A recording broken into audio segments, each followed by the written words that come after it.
Coach, it's a one for the ages. Man, incredible. Yeah, one of the best college games I've ever been a part of. Big plays from both teams. Was just so proud of our guys, man. Just so proud of them. Very, very, very thankful.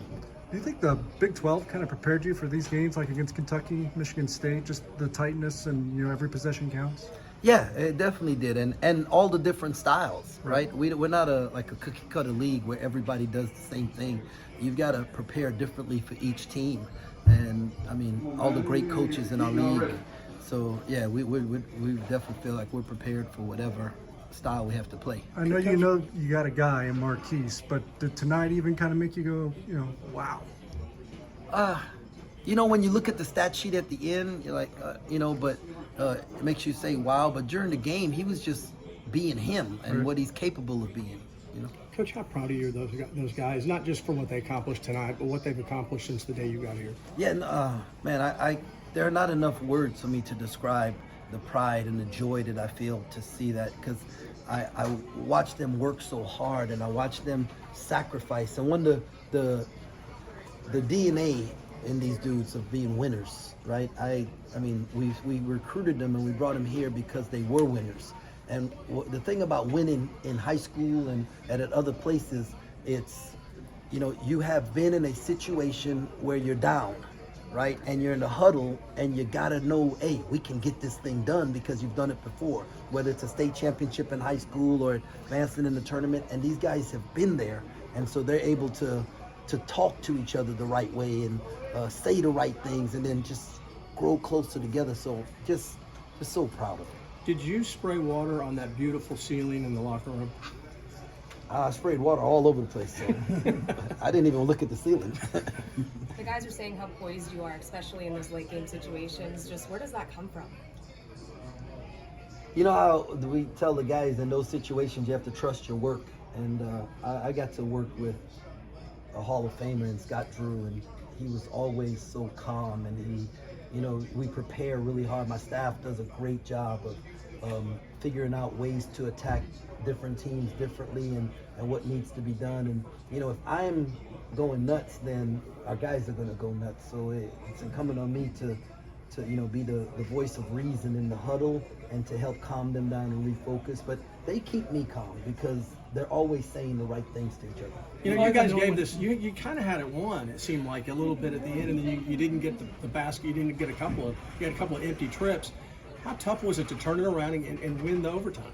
We haven't lost an overtime game this year. I was going to ask about that.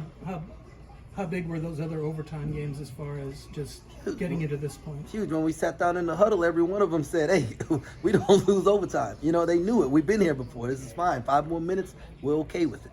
They said that you cracked a smile going into overtime. What were you smiling about?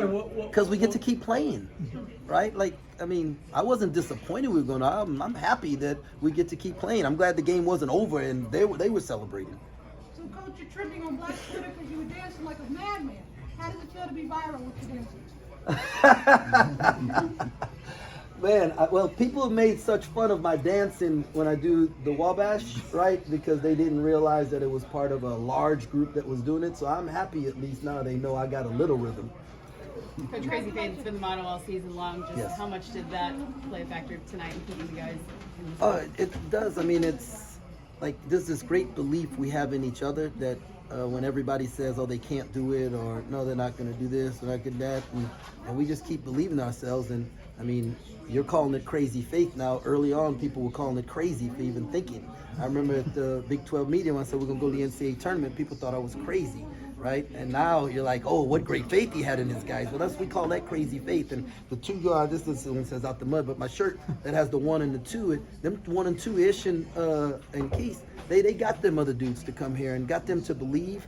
And this is just great belief we have in each other. Each game, do you feel like you have something to prove? Do I? Or the team, do you guys feel like Every time. We were the last round, we were the only higher seeded team that was an underdog, right? And then we were the number 1 team to get upset today, higher seed to get upset. So we love that. They all could pick against us the next round. Coach, talk to me about Ish and his development. There was a time early in the year where he wasn't playing much, and so maybe he was struggling with buy-in, and he gets to where he is today. How did that happen? Ish. Yeah. Ish decided it happened because of Ish.